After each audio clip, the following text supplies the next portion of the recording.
পবিত্র কোরআনুল কারিমে অনেক জায়গায় আছে, দেখবেন ফেরাউনের ঘটনা, অনেক জায়গায় আছে মুসার ঘটনা, এবং আল্লাহ তাআলা এক সূরায় না একাধিক সূরায়, ধরেন এখানে কতদূর আলোচনা করেছেন, আবার আরেকটা সূরায় কতটুকু আলোচনা করেছেন, এরপরে অন্য পাড়ায় অন্য সূরায় আরেকটু আলোচনা করেছেন। কিন্তু সূরা ইউসুফের মধ্যে আমার নবী, আপনার নবী হযরতে ইউসুফ আলাইহিস সালাতু ওয়াস সালামের পুরো গল্পটা এক সূরায় আল্লাহ তাআলা নাজিল করে দিয়েছেন।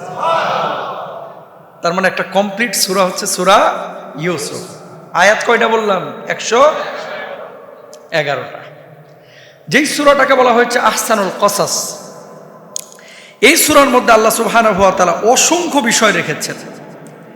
এর মধ্যে মূল যে কয়েকটি শিক্ষা আজকে আমরা আলোচনা শুনবো ইনশাআল্লাহ তাআলা ধারাবাহিকভাবে, একটু মাথায় সেভ করে নেন যে পুরো সূরার বিষয়বস্তুটা কি। গোটা এই 111টা আয়াতের মাধ্যমে আল্লাহ তাআলা আমাদেরকে কি বার্তা দিচ্ছেন, একটা মেসেজ তো আছে। সেই মেসেজটা কি একটু শুনে নেন। মূলত 10টা বিষয় পুরো সূরার মধ্যে আলোচনা হয়েছে। জোরে বলেন কয়টা? আরো জোরে কয়টা? এবং প্রত্যেকটা বিষয় আপনার আমার জীবনের সাথে জড়িত। জোরে বলেন সুবহানাল্লাহ।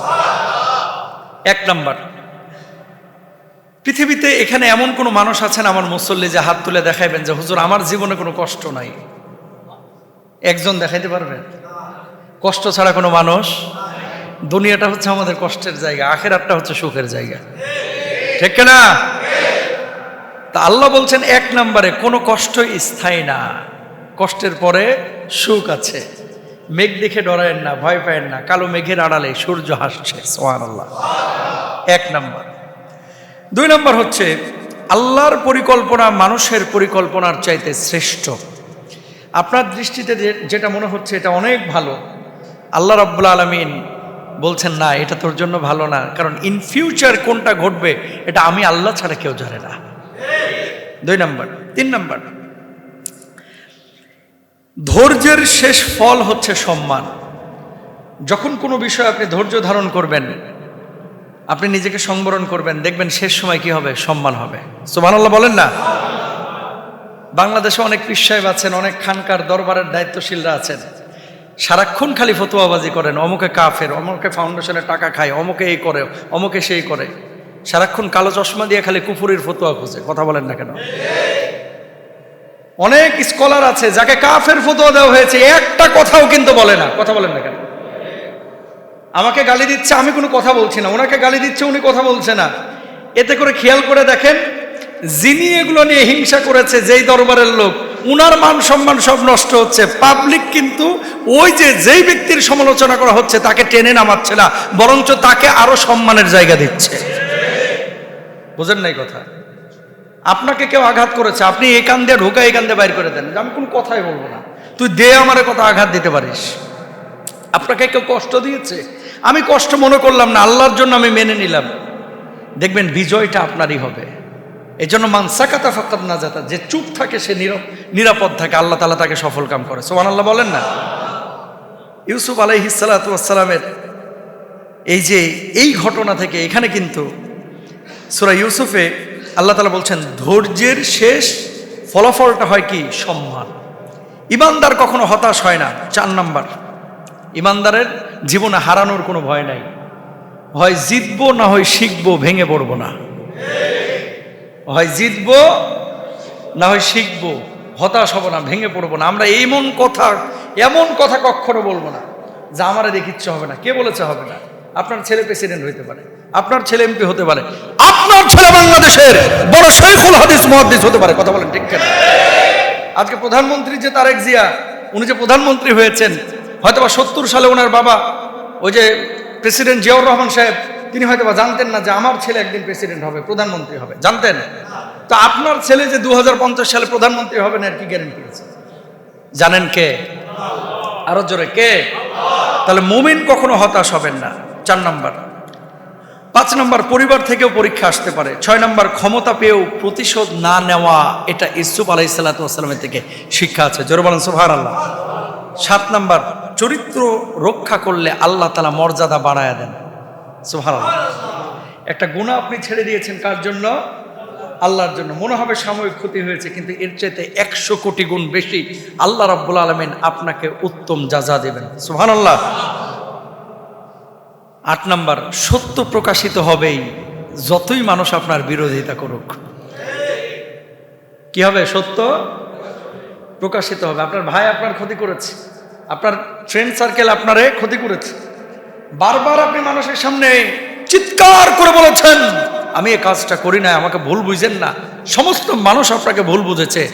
ঠিকই 17 বছর পরে মানুষজন বলতেছে যে না, উনি চিল্লাইছিল, উনি সত্য বলেছিলেন, আসলে কি ওনাকে অন্যায়ভাবে মারা হয়েছে। কথা বলেন ঠিক কিনা? তো সত্য এটা প্রকাশিত হবেই। অসত্যের দাপট ক্ষণস্থায়ী, সত্যের দাপট চিরস্থায়ী। সুবহানাল্লাহ বলেন। সবশেষ যে বিষয়টি আছে এই সূরায়, সেটা হচ্ছে আল্লাহ যাকে সম্মান দিতে চান পৃথিবীর সমস্ত মানুষ মিলে তাকে অপমানিত কেউ করতে পারে না। আর কাউকে যদি আল্লাহ রাব্বুল আলামিন অপমানিত করতে চান, সারা পৃথিবীর মানুষ মিলে কেউ তাকে সম্মানিত করতে পারেন না। এবার আসেন মূল বিষয়ে। তাহলে এই 10টা বিষয় পুরা কিসের মধ্যে? সূরার মধ্যে চলে এসেছে। কতটা আয়াত বলছিলাম? ভুলে গেছে। কতটা আয়াত? 111টা আয়াতে মূলত বেসিক্যালি এই 10টা শিক্ষা। তার মানে ঘরের মধ্যে কি কি খাজানা আছে, ভান্ডার আছে, এখন বুঝে গেছেন। মসজিদের ভিতরে কি কি আছে বুঝে গেছেন, সূরার মধ্যে কি কি আছে এখন বুঝে গিয়েছেন। এবার আসেন মূল আলোচনায়।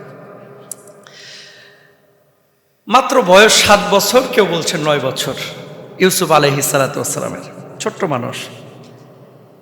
ইয়াকুব আলাইহিস সালাতু ওয়াস সালামের স্ত্রী ছিলেন 2 জন।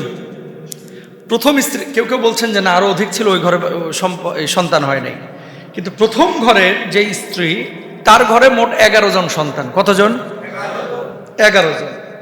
দ্বিতীয় ঘরে ইয়াকুব আলাইহিস সালাতু ওয়াস সালামের সন্তান হচ্ছে 2 জন। কয়জন? একজন হচ্ছে ইউসুফ, আর একজন হচ্ছে বিনিয়ামিন। বিনিয়ামিন, আপনারা অনেকের নাম শোনেন বিনিয়ামিন, এটা হচ্ছে মূলত ইউসুফ আলাইহিস সালামের ছোট ভাই। তো ইউসুফ আলাইহিস সালাতু ওয়াস সালাম উনি হচ্ছেন তখন 7 বছর অথবা 9 বছর, মতবিরোধ আছে, ছোট্ট একটা বালক। সমস্ত বাবাদের কিন্তু ছোটগুলোর উপরে টান থাকে বেশি। তো নবী ইউসুফ আলাইহিস সালাতু ওয়াস সালাম এমনি তো দেখতে সুন্দর, আবার হচ্ছে সারাক্ষণ আব্বার কাছে এসে বসে থাকে, সালাম কালাম দেয়, মায়া করে, আব্বাও তারা মায়া করে হযরত ইয়াকুব। কিন্তু ওই ঘরের 11 জন ভাই আর সহ্য করতে পারলো না। নাউজুবিল্লাহ বলেন। হিংসা শুরু করলো, কিরে আব্বাই দেখি ঘুরে ফিরে ওর দিকে টান নাই, আমরা কি ভাইসে আইছি? মানে ব্যাপারটা এরকম যে আব্বা খালি হের কথা কয়, আমাদের দিকে দেখি নজর টজর দেয় না। এরা হিংসা করা শুরু করল। এমন মুহূর্তে আল্লাহ রাব্বুল আলামিন কি বলছেন খেয়াল করেন। ইদ ক্বালা ইউসুফ লিআবিহি ইয়া আবাতি ইন্নী রাআইতু আহাদা আশারা কাওকাবা والشمس والقمر رأيتهم لي ساجدين।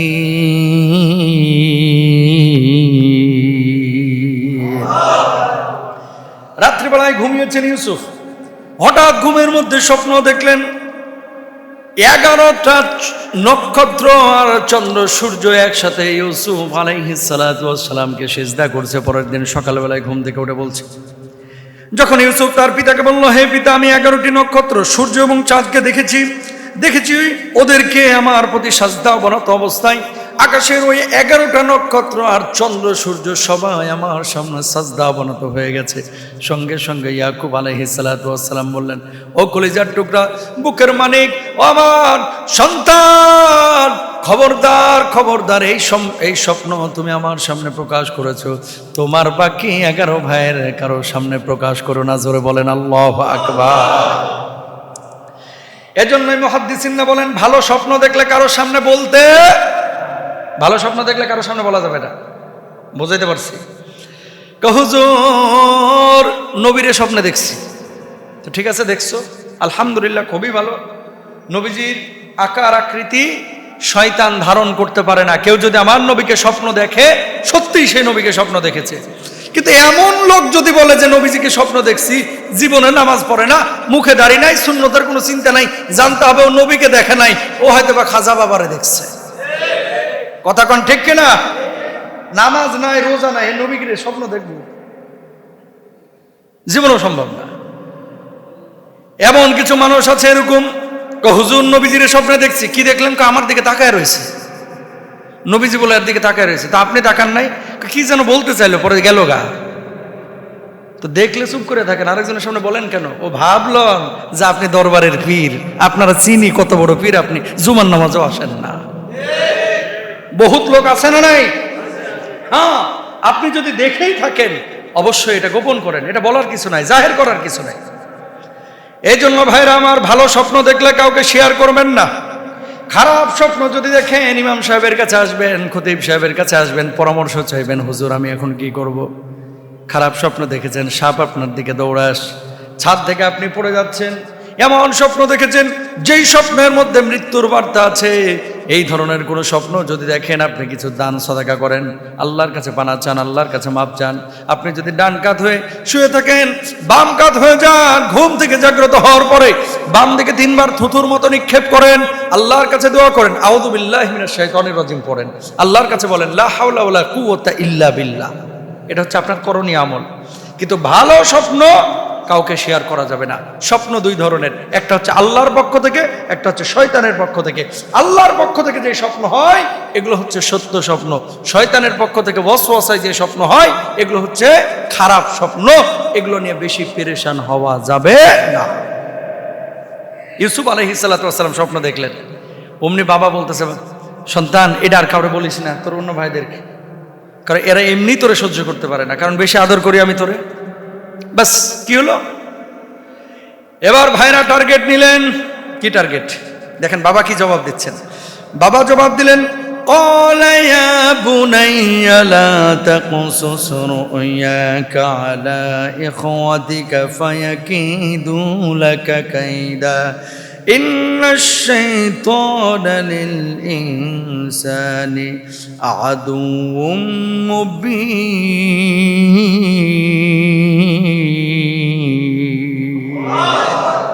শয়তান আমাদের প্রকাশ্য শত্রু, স্পষ্ট শত্রু।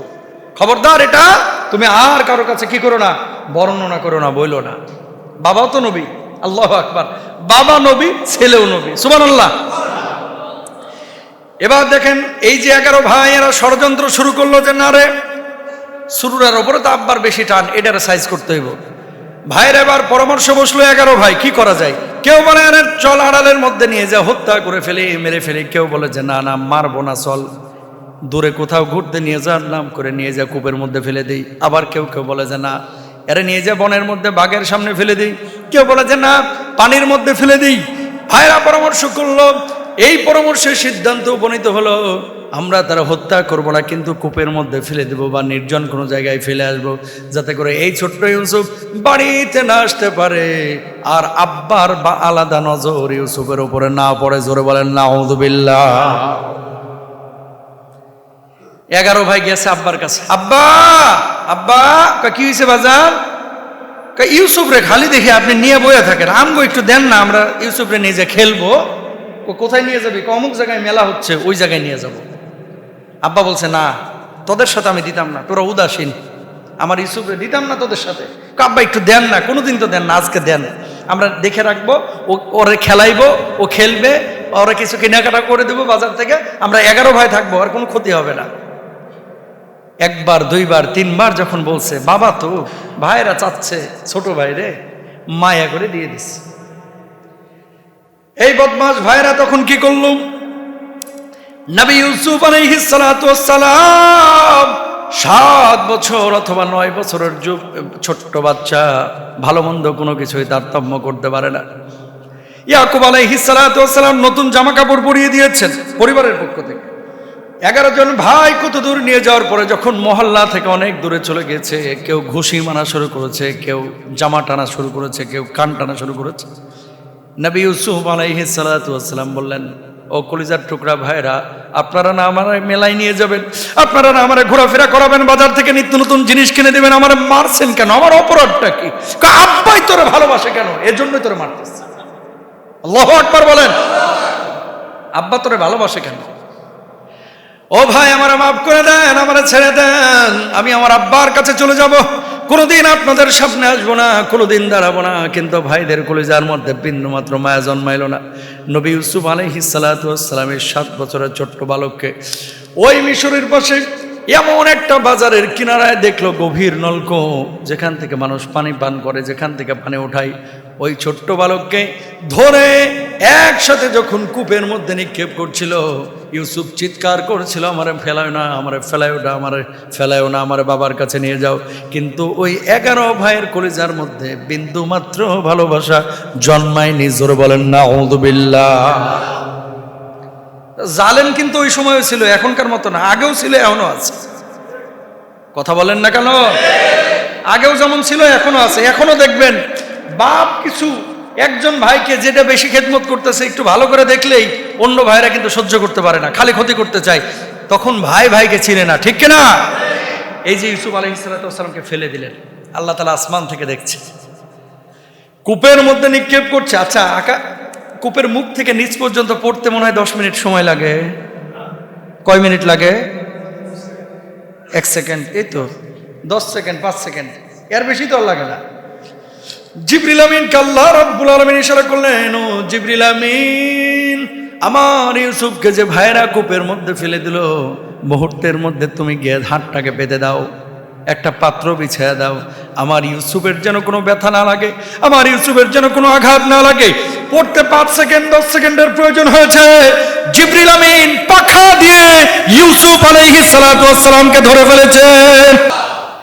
মুহূর্তের মধ্যে জিবরিল আমিন এসে হাজির। জিবরিল আমিন তাকে ধরে ফেললেন। এবার ধরে ফেলার পরে ওই ভাইরা নিশ্চিন্ত হয়ে গেল, ইউসুফকে আমরা কূপের মধ্যে নিক্ষেপ করেছি, আর বেঁচে ফিরতে পারবে না, থাকুক ইউসুফ কূপের মধ্যে। এবার ভাইরা চিন্তা করছে আব্বার কাছে গিয়ে কি বলবো, আব্বা তো আমাদেরকে ইউসুফকে দিতে যাচ্ছিল না।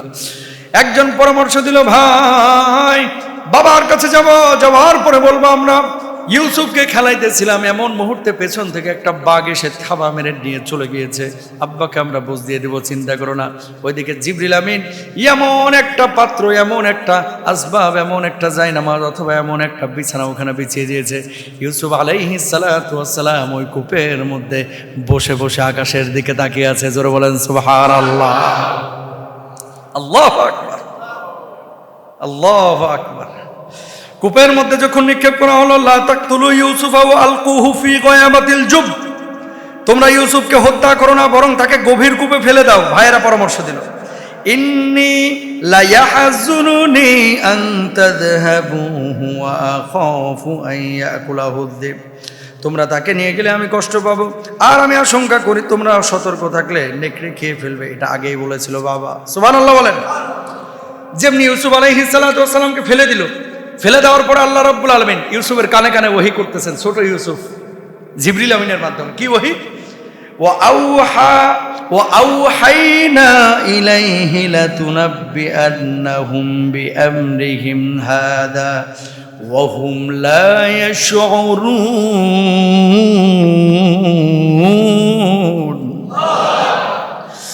আমি তার কাছে ওহী করলাম, একদিন তুমি তাদের এই কাজের কথা তাদেরকে জানাবে, অথচ তারা তখন তোমাকে চিনতেও পারবে না।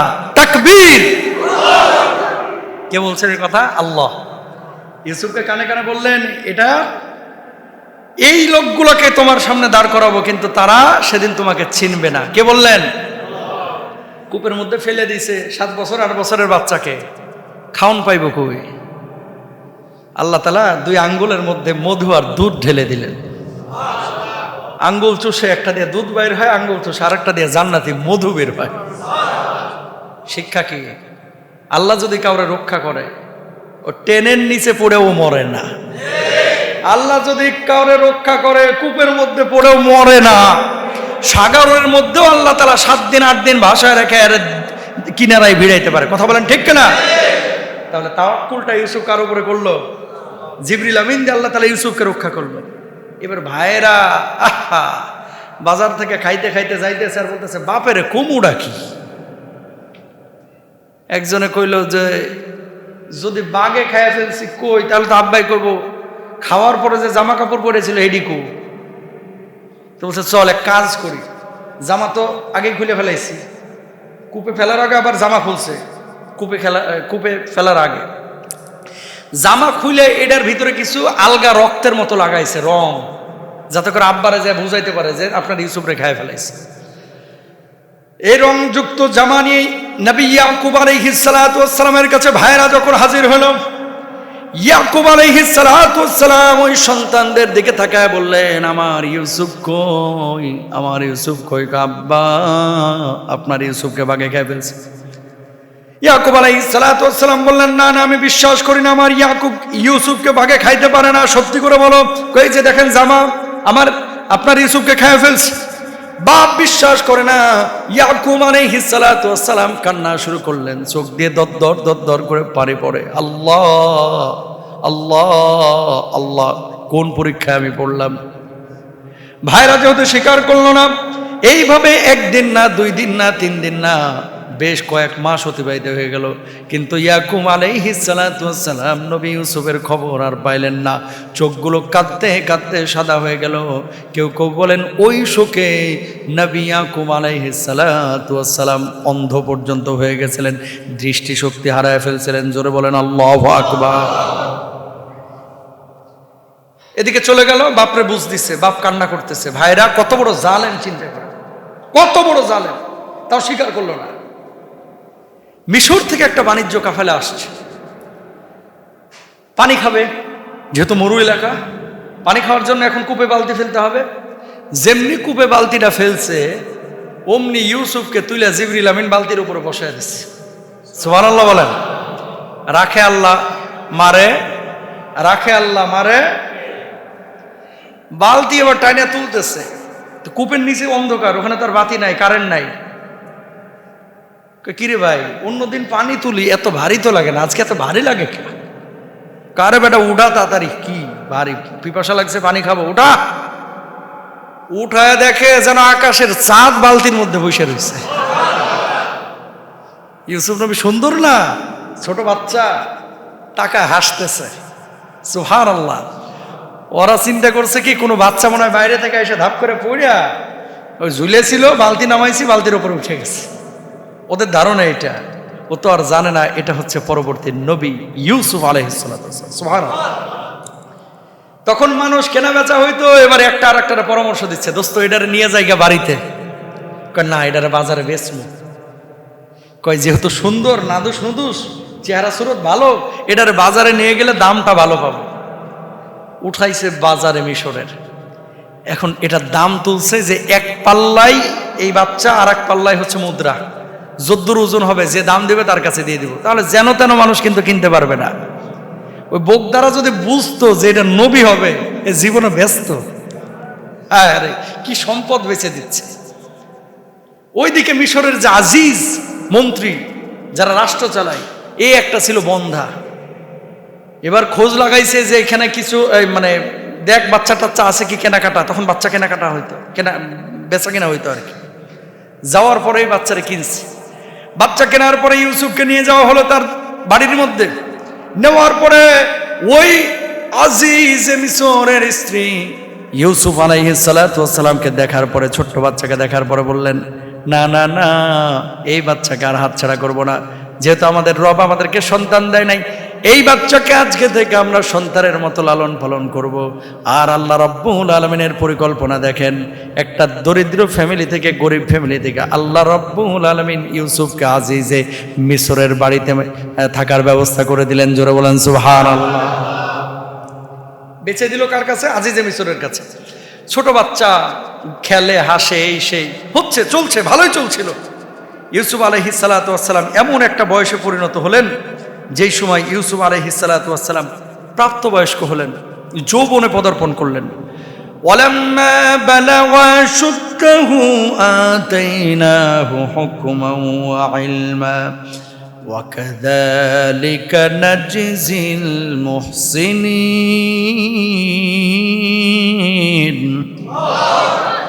যখন পূর্ণ যৌবনে উপনীত হলেন, তখন আমি তাকে প্রজ্ঞা এবং জ্ঞান দান করলাম। আর এভাবেই আমি সৎ কর্মশীলদের প্রতিদান দিয়ে থাকি। খেয়াল করেন, আল্লাহ রাব্বুল আলামিন ইউসুফ আলাইহিস সালাতু ওয়াস সালামকে জ্ঞান দিলেন, প্রজ্ঞা দিলেন। এমন প্রজ্ঞা জ্ঞানে যেমন তিনি সৌন্দর্য ছিলেন, তিনি সৌন্দর্যের অধিকারী ছিলেন, তদ্রূপভাবে আল্লাহ রাব্বুল আলামিন তার চেহারার দিক থেকে সারা পৃথিবীর সেরা সৌন্দর্য দিয়েছিলেন। জোরে বলেন সুবহানাল্লাহ। যেমনি প্রাপ্তবয়স্ক হয়ে গেছে, আজিজে মিসরের স্ত্রী তার প্রতি আসক্ত হয়ে যাচ্ছেন। আসক্ত হয়ে যাচ্ছিলেন, অবৈধ প্রেম নিবেদন করছেন। ঘটনা দীর্ঘায়িত করব না। জুলাইখার কথা আপনারা সকলে জানেন। জুলাইখা যখন বাড়ির মধ্যে ছিল, তাকে প্রেম নিবেদনের জন্য আহ্বান করেছিল ইউসুফ আলাইহিস সালাতু ওয়াস সালাম। ঘরের মধ্যে কেউ নাই, জুলাইখা বলছে তুমি আমার সাথে প্রেম নিবেদন করো, ভালোবাসা নিবেদন করো।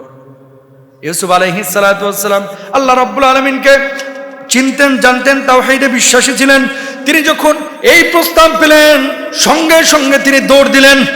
জুলাইখা পেছন থেকে হামলে পড়েছে তাকে পাকড়াও করার জন্য, ধরার জন্য। যেমনি গেটের সামনে গিয়েছেন, আজিজে মিসর চলে এসেছেন। কি হয়েছে, কি হয়েছে? সঙ্গে সঙ্গে তার উপরে অপবাদ দেওয়া হলো যে আমার উপরে সে কালো হস্তক্ষেপ করেছে, প্রেম নিবেদন করেছে, আমাকে সে ধর্ষণ করতে চেয়েছে। জোরে বলেন নাউযুবিল্লাহ। নিজেই গেল তার উপরে হামলে পড়তে, অথচ এখন অপবাদ দিল কার উপরে? ইউসুফের উপরে। নাউযুবিল্লাহ বলেন না। এই জন্য মেয়েরা ভাই ডেঞ্জারাস। কিন্তু এটা কিন্তু এই জামানায় শুধু না, ওই জামানাতেও ছিল। এবার গোটা মহল্লা জানাজানি হয়ে গেছে, কিরে এটা না এত জ্ঞানী ছেলে, ভালো ছেলে, এত সুন্দর, মুআদ্দাব, ভদ্র, নম্র, কারোর সাথে ভেজাল করে না, এটাই এরকম আকাম করতে গেছে। নাউযুবিল্লাহ, এর চাইতে বদমাশ আর নাই। জোরে বলেন নাউযুবিল্লাহ। যেটা হয় এলাকায়, জুব্বাওয়ালা যদি একটা কিছু করছে তাহলে মনে করেন মাশাআল্লাহ, তার তো কোনো কথাই নাই। কারণ সাদা জামায় দাগ পড়লে বেশি বোঝা যায়, কথা কন না কেন? গোটা এলাকায় সমালোচনা শুরু হয়ে গেছে। কি গো, কি হয়েছে, ঘটনা কি? এই যে দেখো এত বড় একটা কাজ করছে।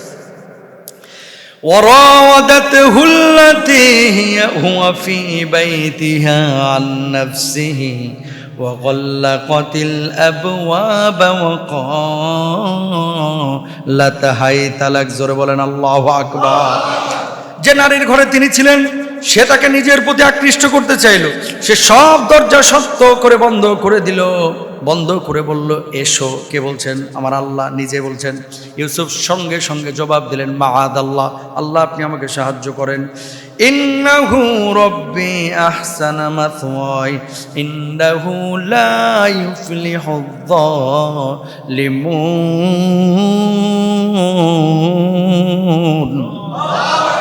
আমার প্রতিপালক আমাকে সম্মান দিয়েছেন, নিশ্চয় জালেমরা কখনো সফল কাম হয় না।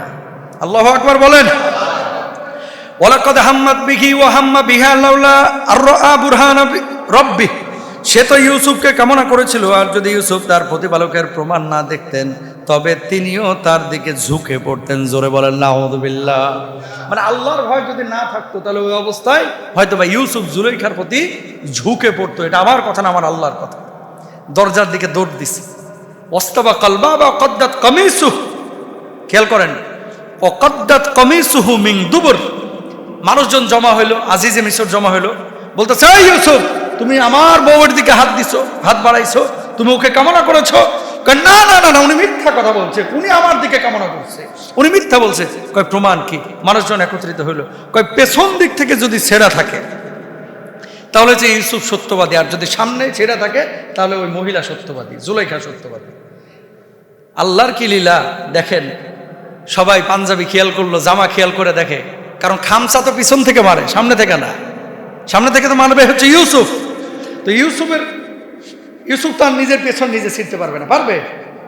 দেখি প্রমাণ হয়ে গেছে যে জুলাইখা আসলে এটার মূল অপরাধী। কিন্তু যেহেতু রাষ্ট্র ক্ষমতায় তারা কিচ্ছু করতে পারে না, দোষ সব হুজুর গো। কথা কন না কেন? সব দোষ কার? সব দোষ হুজুর। বাংলাদেশে একটা ষড়যন্ত্র চলছে ভাই। আমি বলবো না মাদ্রাসাগুলোতে উল্টাপাল্টা কাজ কাম কিছু জায়গায় হয় না, এটা হয় কিছু জায়গায়, কিছু জায়গায়। কিন্তু যেভাবে মিডিয়াগুলো মাদ্রাসাগুলো নিউজ করতেছে, এটার পিছনে সূক্ষ্ম ষড়যন্ত্র আছে, হয় ওপার থেকে অথবা এই দেশের মধ্যেই, যারা চায় বাংলাদেশে মসজিদ মাদ্রাসাগুলো না থাকুক। কথা বলেন ঠিক কিনা? দেখবেন ছোট্ট একটা ঘটনাকে বাপরে বাপ বিশাল করে প্রকাশ করতেছে। আমি শুনলাম আমাদের এক ভাই বললেন যে 300-র উপর পেজ তারা খুলেছে, যারা সারাক্ষণ খালি অপেক্ষায় থাকে ওই মাদ্রাসার নামে, ওই হুজুরের নামে, ওই আলেমের নামে এই বলৎকারের নিউজ, ওই অমুক নিউজ, এই তমুক নিউজ, উল্টা পাল্টা যত নিউজ আছে, এই সব নিউজগুলো দিয়ে দাড়িওয়ালা টুপিওয়ালাদের বিপক্ষে মানুষদেরকে অনেকে লেলিয়ে দিচ্ছে। কথা বলেন ঠিক কিনা? হ্যাঁ, যদি কোনো মাদ্রাসায় এরকম ঘটনা ঘটে অবশ্যই সেই মাদ্রাসার ওস্তাদদেরকে আপনারা কাঠগড়ায় দাঁড় করান। আর যেই বদমাশ হুজুরে কাজ করবে পিটাইয়া ওইটারে পুলিশের হাতে তুলে দিবেন। কথা বলেন ঠিক কিনা? এগুলো মানুষ না, এগুলো কুকুরের চাইতে অধম। আমি বুঝি না আমাদের মুরব্বীরা এগুলো নিয়ে কথা বলে না কেন। যদি কোনো মাদ্রাসায় এরকম ঘটনা ঘটে, এই ওস্তাদের ব্যাপারে সিদ্ধান্ত নেবেন গোটা বাংলার জমিনে কোনো মসজিদ মাদ্রাসায় যেন এই হারামখোর আর চাকরি না পায়। কথা বলেন ঠিক কিনা? আপনার সন্তান আমার সন্তান, তারা আমাদের কলিজার টুকরা। হ্যাঁ, বয়স সন্ধিকাল যখন হয় মানুষের বিভিন্ন ধরনের কিন্তু আগ্রহ তৈরি হয়। ছোট বাচ্চারা অনেক সময় একটা আর একটার সাথে উল্টা পাল্টাই এরকম হতে পারে। এটা যে শুধু মাদ্রাসায় হয় তা না, আপনার বাড়িতেও কিন্তু হয়। মাদ্রাসারটা বেশি আলোচনা হয়, আপনারটা হয় না। কাজিনে কাজিনে কত কি হয় আপনি কি জানেন? সব জানেন না। আমি যে কথা বলতে যাচ্ছি, পাপ পাপি, সেটা মাদ্রাসায় হোক সেটা স্কুলে হোক, আমরা পাপের বিপক্ষে। কিন্তু উদ্দেশ্য প্রণোদিতভাবে মাদ্রাসাগুলোকে টার্গেট করা, এটা কিন্তু অন্যায়। এটা কি অন্যায়? ওই যে ইউসুফ আলাইহিস সালাম বারবার বলতেছে যে দেখেন, আমি যদি ওর উপর হামলা করতাম তাহলে তো আমার সামনে দিক ছেড়া থাকতো জামা, ও আমার তাড়িয়ে এসে দেখে তো আমার জামার পেছন ছেড়া। তারপরে মানুষ বিশ্বাস করলো না। কি না না না না না, তুই বেটা দেশে এদের এখানে থেকে বড় হইছো, হ্যাঁ, আমরা ওদেরকে চিনি না, ওরা আজিজে মিশর, ওরা সম্ভ্রান্ত ফ্যামিলি, ওরা এই কাম করতে পারে না, করলে তুই করছস। প্রমাণ থাকার পরেও বিশ্বাস করলো না। ওই যে হুজুর, কথা কন না কেন? ওই যে কি, ওই যে হুজুর, হুজুর হইলে তো সব দোষ হুজুরের। আল্লাহ মাফ করুক, আমিন বলেন। এবার মহিলারা বলা শুরু করলো যে কিরে, এই ঘরের মধ্যে নাকি এই ইউসুফ খুব সুন্দর দেখতে শুনলাম। কই এমন সুন্দর? কে বলতেছে? জুলেখা। কই কেমন সুন্দর? কই ও মুখে ভাষা প্রকাশ করা, মানে অনুভূতি দিয়ে মুখে ভাষার মাধ্যমে এটা প্রকাশ করা যাবে না, একটু দেখার ব্যবস্থা কর না। কারা বলতেছে? এলাকার ভাবিরা। এলাকার কারা? বুঝেন নাই?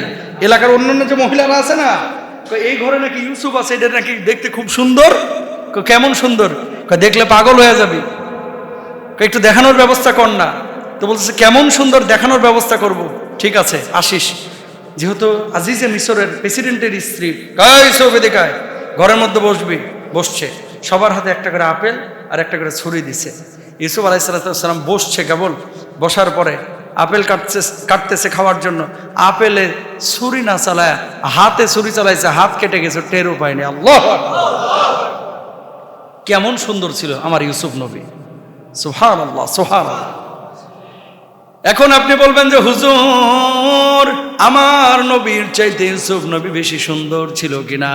আমার ইউসুফ নবী সুন্দর ছিল, কিন্তু তার চাইতে 100 কোটি গুণ সুন্দর ছিল আমার পিয়ারা নবী। জোরে বলেন সুবহানাল্লাহ।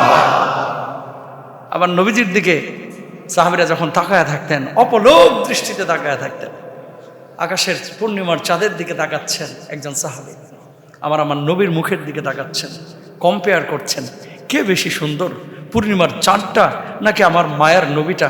তিনি বললেন, পূর্ণিমার চাঁদের মধ্যে খুঁত থাকতে পারে, আমার নবীর চেহারার মধ্যে কোনো খুঁত নাই। যার চেহারার দিকে তাকাইলে তাকায় থাকতে মন চাইতো, যার হাতটা মানুষ ধরলে আর হাতটা ছাড়তে চাইতো না, যার শরীরের পাশে বসলে আলাদা একটা জান্নাতি ঘ্রাণ বাইরে। আল্লাহু আকবার, আমার নবী ছিলেন এত সুন্দর। আবার কয়েকদিন পরে একই ঘটনা, ওই ঘটনা আবার টেনে নিয়ে এসেছে। ইউসুফ, তোমার তো শাস্তি পেতেই হবে, কারণ তুমি আমার বউয়ের দিকে হাত বাড়াইছিলা। কি শাস্তি? কই জেলে যাও। জেলের মধ্যে আবদ্ধ করা হইল 1 বছর না 2 বছর না, আমার ইউসুফ নবীকে প্রায় 7 থেকে 9 বছর জেলের মধ্যে বন্দি করে রেখেছিল।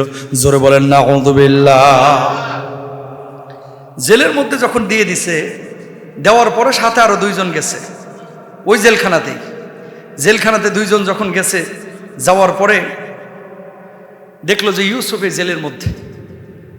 2 জন যাওয়ার পরে 2 জনই স্বপ্ন দেখছে। ইউসুফ আলাইহিস সালাতু ওয়াস সালাম ওয়াদাখালা মাহু সিজনা ফাতায়ান, তার সঙ্গে কারো আরো 2 জন যুবক গেল। নাব্বিনা বিতাউইলিহি ইন্না নারাকা মিনাল মুহসিনিন। একজন স্বপ্ন দেখলো যে আমি আঙ্গুর চেপে মদ তৈরি করতেছি। আঙ্গুরের রস দিয়ে কিন্তু মদ হয়, জানেন তো? এটা আঙ্গুর টিপে টিপে কি করতেছে? মদ তৈরি করতেছে। একজন স্বপ্ন দেখলো। আর আরেকজন স্বপ্ন দেখলো যে আমার মাথায় রুটি আর পাখিরা তা খাচ্ছে। ইউসুফ আলাইহিস সালাতু ওয়াস সালামের কাছে বললো, এই ইউসুফ, শুনছি তুমি ভালো মানুষ, অনেক জ্ঞান রাখো, এই স্বপ্নের ব্যাখ্যা কি বলো? কোথায়? জেলখানায়। ইউসুফ আলাইহিস সালাতু ওয়াস সালামের জবাবটা কি? ইয়া সাহিবাইস সিজনি আরবাবুম মুতাফাররিকুনা খায়রুন আমিল্লাহুল ওয়াহিদুল কাহ্হার। হে কারাগারের দুই সাথী, অনেক প্রভু কি ভালো নাকি একক পরাক্রমশালী আল্লাহ? একক আল্লাহই ভালো। জোরে বলেন সুবহানাল্লাহ। তার মানে কি? দুনিয়াতেও দাওয়াত, এই মানে কবরে যতক্ষণ না যাচ্ছেন, জেলখানায় থাকেন, হোটেলে থাকেন, রিসোর্টে থাকেন, অফিসে থাকেন, মসজিদে থাকেন, যেখানেই থাকবেন মুসলমানের ইন্টেনশন হচ্ছে আল্লাহর দাওয়াত দেওয়া, ইসলামের দাওয়াত দেওয়া। জোরে বলেন সুবহানাল্লাহ। ওই যে জেলখানায় দুইজন গিয়েছিল, এখানে ইউসুফ নবীর দাওয়াত দেওয়ার কোনো দরকার ছিল? স্বপ্নের ব্যাখ্যা জিজ্ঞেস করছে, ব্যাখ্যা বলে দিবেন, তাহলেই তো দাওয়াত শেষ। ইউসুফ নবী দাওয়াতটা দিলেন প্রথমে কি, যে দেখো অনেক আল্লাহকে নামাই না, তুমি এক আল্লাহকে মানো, যার উপরে আমরা ঈমান এনেছি। প্রথমে দাওয়াতটা দিলেন। তারপরে এবার দুই বন্দির স্বপ্নের ব্যাখ্যা নবী ইউসুফ আলাইহিস সালাতু ওয়াস সালাম করছেন। তিনি বললেন, প্রথম ব্যক্তি বাদশার পানীয় পরিবেশনকারী হবে, আর দ্বিতীয় ব্যক্তিকে মৃত্যুদণ্ড দেওয়া হবে। ওই যে আঙ্গুর থেকে মদ বানাইতেছিল, ও হচ্ছে বাদশার পানি সরবরাহ করবে। আর দ্বিতীয় ব্যক্তি যার উপর থেকে যার মাথা থেকে রুটি খাচ্ছিল, এর মৃত্যুদণ্ড কার্যকর হবে। এটা পরবর্তীতে তাই হয়েছিল। জোরে বলেন আল্লাহু আকবার। কয়েক বছর পরে এবার ওই ব্যক্তি, কার? ওই যে মদ যে বানাইতেছিল, ওর জামিনে মুক্তি হইল। কিসে? জামিনে মুক্তি, জেলখানা থেকে ছেড়ে দেওয়া হলো। ইউসুফ নবীকে এবার বলতেছে, তুমি আমার বড্ড উপকার করেছিলা, তোমার কি কোনো উপকার করতে পারি? আমার কোনো উপকার করা লাগবে না, তুমি যে মালিকের কাছে কাজ করো ওই বাদশাকে আমার কথাটা একটু বইল, যদি তার মায়া হয় আমার একটু ছাইড়ে দিবে। ওই বেচারা জেলখানা থেকে বের হওয়ার পরে ভুলে গেছে কার কথা? ইউসুফ নবীর। কারণ জেলের মধ্যে তো বন্ধু ছিল ইউসুফ, এখন তো বাইরে বন্ধুর অভাব নাই। বিপদে ঠিকই আসল বন্ধুরে মনে পড়ে, সুখে থাকলে আর মনে পড়ে না। মরার দিনে হুজুর দাওয়াত পায়, বিয়ের দিনে হুজুর দাওয়াত পায় না। কথা কন না কেন? এলাকায় মরলে হুজুর দাওয়াত পায়, খতিব দাওয়াত পায়, কিন্তু বিয়ের দিন দাওয়াত পায় না। ওই সেম জিনিস, যার জন্য সিন্নি খাইলি মোল্লা চিনলি না। ইউসুফ নবী জেলখানার মধ্যে যারা এতদিন হেল্প করলো, খেদমত করলো, ওরা খালি বলছে যে তুই বাইর হয়ে, যেহেতু আমার আইনজীবী নাই, আমার তো কোনো উকিল টুকিল নাই, আমার কোনো আত্মীয় স্বজন নাই, আমি তো মুসাফির, পালক পুত্র, মানে পালক সন্তান এই এরিয়ায়, তো তুই যে একটু মালিকরে বলিস যে জেল তো অনেক খাটাইলেন, এবার একটু আমার সাইরা দেন, আমি নির্দোষ। ও যায় ভুলে গেছে। অনেকদিন পরে বাদশাহ একটা স্বপ্ন দেখছে। কি স্বপ্ন? বাদশাহ স্বপ্ন দেখছে, খেয়াল করেন কিভাবে আল্লাহ তাআলা এই মানে রাষ্ট্রনায়ক বানাইলেন। বাদশাহ স্বপ্ন দেখলেন যে 7টা মোটা গাভী, চিকন 7টা গাভীকে খেয়ে ফেলছে, আর কিছু শুকনা শীষ, কিছু সবুজ শীষ।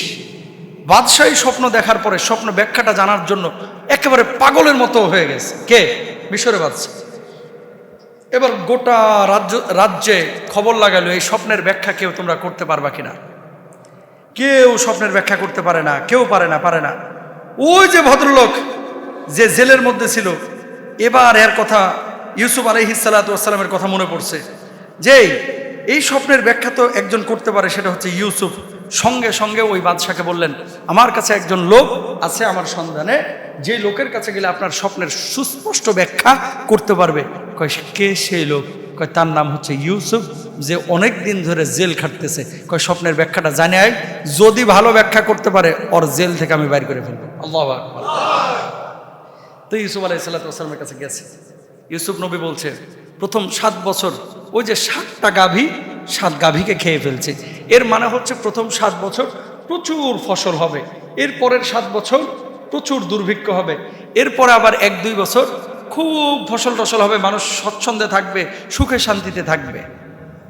ব্যাখ্যা এটা করে দিয়েছেন। আসার পরে বলল যে এটা ব্যাখ্যা করেছে এবং সম্পদ কিছু জমিয়ে রাখতে বলেছে, যাতে করে দুর্ভিক্ষের বছরগুলোতে কি করতে পারে? খাইতে পারে। বাদশাহ শোনার পরে বেটা সঙ্গে সঙ্গে, মানে বাদশাহ শোনার পরে বলতেছে, এই বেটা তুই তাড়াতাড়ি ওরা নিয়ে আয়, ও হচ্ছে জেলখানায় থাকার মানুষ না, ও হচ্ছে আমার রাজত্বের সর্বোচ্চ পদে অধিষ্ঠিত হওয়ার কথা। যে এমন ব্যাখ্যা করতে পারে, যেন তেন ব্যক্তি না, এর ভিতরে আলাদা মাল আছে। ও খালি দরবার নিয়ে বসে থাকে না, ও খালি খানকায় পীরগিরি করে না, খালি হেলিকপ্টারে ঘুরে না, ও আসল জিনিসই। কথা বলার ডেকে না, যে মানুষের জন্য কাজ করে, বন্যায় কাজ করে, মানুষের উপকারে কাজ করে। শুনেন, একবারে সুস্পষ্ট কথা, এখানে এতগুলো মিডিয়া আছে, আমাদের ট্যাবু ভাঙতে হবে। হুজুর হইছি তাই কি হয়েছে? রিক্সাওয়ালার সাথে কি হুজুর মিশতে পারে না? ঘামের ভেজাই গেঞ্জিওয়ালা জামাওয়ালা লোকদের সাথে যদি ইমাম খতিব মিশতে না পারে, যদি তাদের জন্য বড় বড় আলেমরা কিছু করতে না পারে, তাহলে এই আলেমকেও হয়তো আল্লাহর আদালতে কিয়ামতের ময়দানে দাঁড়ানো লাগতে পারে। কথা বলেন ঠিক কিনা? কারণ আমার নবী বলেছেন, হাব্বুন নাস ইলাল্লাহি মান ইয়ানফাউহুম লিন-নাস, মানুষের মধ্যে সর্বোত্তম মানুষ হচ্ছে সে মানুষ যে মানুষ মানুষের উপকারে কাজ করে। সর্বোত্তম মানুষ হচ্ছে সে মানুষ, খায়রুন নাসি মান ইয়ানফাউন নাস, যে মানুষের উপকারে কাজ করে। আপনি হুজুর মাহফিলে যাচ্ছেন 20 পদের খানা, আপনি হুজুর মাহফিলে যাচ্ছেন হেলিকপ্টার পাচ্ছেন, এসি গাড়ি পাচ্ছেন, আপনি হুজুর মোটা বান্ডিল পাচ্ছেন, আপনি হুজুর মানুষের জন্য কি করলেন? প্রত্যেকটা দরবারের পীর সাহেবকেও জবাব দেওয়া লাগবে। কথা বলেন ঠিক কি হয়েছে? আমাদের হুজুরদের মধ্যে দেখবেন একটু বক্তা হলেই, একটু ফেমাস হইলেই বাপ রে বাপ, পাঞ্জাবির মাড় ভাঙতে চায় না। কথা কন না কেন? সব জায়গায় কোট মোট লাগাইয়া শুটেড বুটেড হয়ে যেন ডিপ ফ্রিজ থেকে বাইর হইছে। কথা কন না কেন? কে আপনি রিক্সাওয়ালা, ভ্যানওয়ালা, আমি কি? আমিও তো মানুষ। আপনার যে রক্ত গোস্ত, আমিও তো সেই গোস্ত, রক্ত গোস্তের মানুষ। আপনি খেয়াল করছেন আমি যে কথাটা বলতে যাচ্ছি? দরবার থেকে পীর সাহেবেরা বাইর হন, খানকা থেকে দরবার থেকে আল্লাহর ওলিরা বাইর হন। যেমনই ভাবে খানকায় আপনি নেতৃত্ব দিবেন, মসজিদে নেতৃত্ব দিবেন, মাদ্রাসায় নেতৃত্ব দিবেন, মানুষের সামাজিক কাজে আপনাকে নেতৃত্ব দিতে হবে। এবারও চট্টগ্রামের বন্যায় দেখা গেছে সবার আগে ঝাঁপিয়ে পড়েছে দেশের ওলামা ইকরাম। কথা বলেন ঠিক কিনা? সুতরাং যখন ইমামরা জাগবে, আলেমরা জাগবে, মানুষ উপকার পাবে। আমাদেরকে কি আল্লাহ বানাইছে শুধু ইমামতি করার লাগিয়া? কথা বলেন না কেন? দৃষ্টিভঙ্গি পরিবর্তন করেন। কেমন যেন আমরা এগুলো বুঝি না, কেমন যেন। আবার কেউ যদি কাজ করে তার সমালোচনা করে। কথা বলেন না কেন? আপনি ভালো কাজ করতে পারতেছেন না, যে করতেছে তারা সমর্থন দেন, নিজে না পারলে বসে থাকেন। আর কাজ কারে কয়? আমার সাথে একটু 2 দিন ঘুরেন। খালি মনে করেন না যে রামানি সাহেব তো দামি দামি জুব্বা পরে আসে, রামানি সাহেব বস্তা ওঠানে। কখন? যখন একজন মানুষের কাজের প্রয়োজন হয়। আমার রহমানি ফাউন্ডেশনের এই যে কর্মসংস্থান, শত শত মানুষের উপকার হচ্ছে, কাজ হচ্ছে, ওই জায়গাটায় আমি দেখি না তো কে রিক্সাওয়ালা, কে ভ্যানওয়ালা, আমি তার সাথে মিশে যাই। মানুষ অবাক হয়ে তাকায় থাকে যে হুজুর আপনি বাজারে, তো কি হয়েছে? আমি বাজারে আসতে পারবো না? আমি কি একজন রিক্সাওয়ালার সাথে রিক্সা উঠতে পারবো না? আমি কি ভ্যানটা চালাইতে পারবো না? এই আমিত্বটা আমাদেরকে পিছিয়ে ফেলেছে। কথা বলেন ঠিক কিনা? শোনেন, হেলিকপ্টার থেকে রঙিন চশমায় দুনিয়া দেখা আর জামগড়ার ওই রিক্সাওয়ালা ঘামে ভেজা লোকদের চোখ দিয়ে দুনিয়া দেখা, দুইটার মধ্যে কিন্তু পার্থক্য আছে। আজি সাহেব, দুইটার মধ্যে পার্থক্য আছে। কিন্তু ইসলাম শুধু এটা শেখায় নাই খালি ইমামতি করবেন, বক্তাগিরি করবেন, খাবেন দাবেন, নিজে ভালো জীবন যাপন করবেন না, আর একজনকে নিয়েই ভালো থাকতে হবে। এটা ইসলামের শিক্ষা। সুতরাং এই ট্যাবও আমাদের ভাঙতে হবে। আর যারা ভালো কাজ করে তাদেরকে সমর্থন দিতে হবে, ইনশাল্লাহ বলেন। যাদের সামর্থ্য আছে প্রত্যেকে দায়িত্ব নেন যে আমি একজন মানুষের উপকার করব, আমি নিজে শুধু ভালো থাকবো না। যারা শুধু এই টেন্ডেন্সি, চেতনা লালন করে যে দুনিয়াটা মস্ত বড়, খাও দাও ফুর্তি করো, এরা আসলে দুনিয়ার মূল মাকসাদই বুঝে নাই। দুনিয়াটা মুমিনের জন্য হচ্ছে জেলখানা, দুনিয়া ভোগের জায়গা না, দুনিয়া হচ্ছে বিতরণের জায়গা, কষ্টের জায়গা। আল্লাহ বুঝদান করুক, আমিন বলেন। যাই হোক, 2-4 মিনিটের মধ্যে শেষ করব। কোথায় ছিল কথা? জেলখানা থেকে বাহির করলো। বাহির করার পরে বলতেছে, এই তোমার আমি একটা মন্ত্রণালয় দিতে চাই, তুমি কোনটা নিবা? তুমি আমার জান্ডারে ঠান্ডা করে ফেলাইছো। কয় দিবেনি যেহেতু ভালো মন্ত্রণালয়টা দেন। কয় কোনটা নিবা? কয় অর্থ আর খাদ্য মন্ত্রণালয়টা আমরা দিয়ে দেন। জ্ঞানী মানুষ তো, ওই শিক্ষামন্ত্রী হইতে চায় নাই, আবার কি কয়ে হেলাইবো, বিপদে পড়ে যাইব। কথা ঠিক কিনা? তো বলছে আমার অর্থ আর খাদ্য মন্ত্রণালয়টা আমরা দিয়ে দেন। তো দিয়ে দিছে। দেওয়ার পরে ওই যে দুর্ভিক্ষ শুরু হলো। দুর্ভিক্ষ শুরু হওয়ার পরে গোটা মিশরে মানুষ ঝাঁকে ঝাঁকে আসতেছে। ইয়াকুব আলাইহিস সালাম তখনও জীবিত। কয় এই মিশরে বাদশার ওখানে খাবার দেবে, খাবার নিয়ে আসিস। তারা থাকে মিশর থেকে অনেক বাইরে। 11 ভাই মিলে খাবার নিতে আসছে। দেখেন আল্লাহর কি খেলা, সুবহানাল্লাহ। যখন খাদ্য মন্ত্রণালয়ের দায়িত্ব নবী ইউসুফ, তখন 11 ভাই আইছে ইউসুফ আলাইহিস সালামের এখানে ত্রাণ নিতে, খাদ্য নিতে। ইউসুফ নবী দূর থেকে দেখে বলছে, কি রে, চিনে ফেলাইছে। সুবহানাল্লাহ কন না? ওরা আর ইউসুফকে চিনে নাই, ইউসুফ আলাইহিস সালাম ঠিকই চিনে ফেলছে। চেনার পরে সংক্ষেপে বলে দিই, তাদেরকে ত্রাণ দিচ্ছে। দেওয়ার পরে বলে, এই আমার কাছে খবর আছে তোমাদের এক ভাই নাকি ঘরে আছে। আর নাম কি? কয় বিনিয়ামিন। কয়টার আনো না কে? কয়টা ছুটু তো এর লেগে হাঁটতে পারে না, নিয়ে আসি নাকি কিছু একটা বলছে আর কি। কয় সামনে দিন যদি ওরে না নিয়ে আসো ত্রাণ পাবা না, ওরাও লাগবে। নবী ইউসুফের টার্গেট হচ্ছে নিজের মায়ের ভাইটার একটু দেখা। সুবহানাল্লাহ, আল্লাহ। পরে 11 ভাই গিয়েছে, যাওয়ার পরে বলে, আব্বা এটা কেমন মন্ত্রী পাইছি। কয় কি হয়েছে? কয় বিনিয়ামিন রে ছাড়া নাকি ত্রাণ দিবে না, এটা কেমন মন্ত্রী? কয় নিয়ে যাস বিনিয়ামিন রে। নিয়ে গেছে। ইউসুফ নবী দেখার পরেই চিনে ফেলেছে। চিনে ফেলার পরে এমনি এমনি তো রাখবেন, একটা ওসিলা লাগে। আজিজে মিসরের একটা স্বর্ণের বাটি ওই বিনিয়ামিনের বস্তার ভিতরে ঢুকিয়ে দিয়েছেন ইউসুফ নবী। কেন? যাতে করে তার একটা কথা বলে এখানে রাখা যায় এবং ইয়াকুব নবীকে নিয়ে আসা যায়। ব্যাস, যখন বস্তার ভিতরে একটা স্বর্ণের পাত্র দিয়ে দেওয়া হয়েছে, দেওয়ার পরে বলছে, এই আজিজে মিসরের বাটি হারিয়ে গেছে, তোমাদের মধ্যে কেউ মনে হয় নিয়েছে এটা। কয় না, আমরা কেউ নিই নাই। কয় বিনিয়ামিনের এটা চেক করো। বস্তা চেক করে দেখে বাটি ওর ভিতরে। ইউসুফ নবী বললেন, বিনিয়ামিনকে নিতে পারবা না, তোমরা চলে যাও। আর এইদিকে কানে কানে বিনিয়ামিনকে বলছে, বিনিয়ামিন রে, আমি তোর সেই ছোটবেলার ভাই ইউসুফ, খবরদার মন খারাপ করিস না। জোরে বলেন আল্লাহ। কূপ থেকে কোথায় নিয়ে গেল? রাষ্ট্রনায়ক। কূপ থেকে মন্ত্রণালয়ের মন্ত্রী। একবার জোরে সরে বলেন আল্লাহু আকবার। শিক্ষা কি? আল্লাহ রব্বুল আলামিন একেবারে মাটি থেকে আসমানে তুলে দিতে পারেন যদি আল্লাহ চান কোনো মানুষকে, ঠিক না?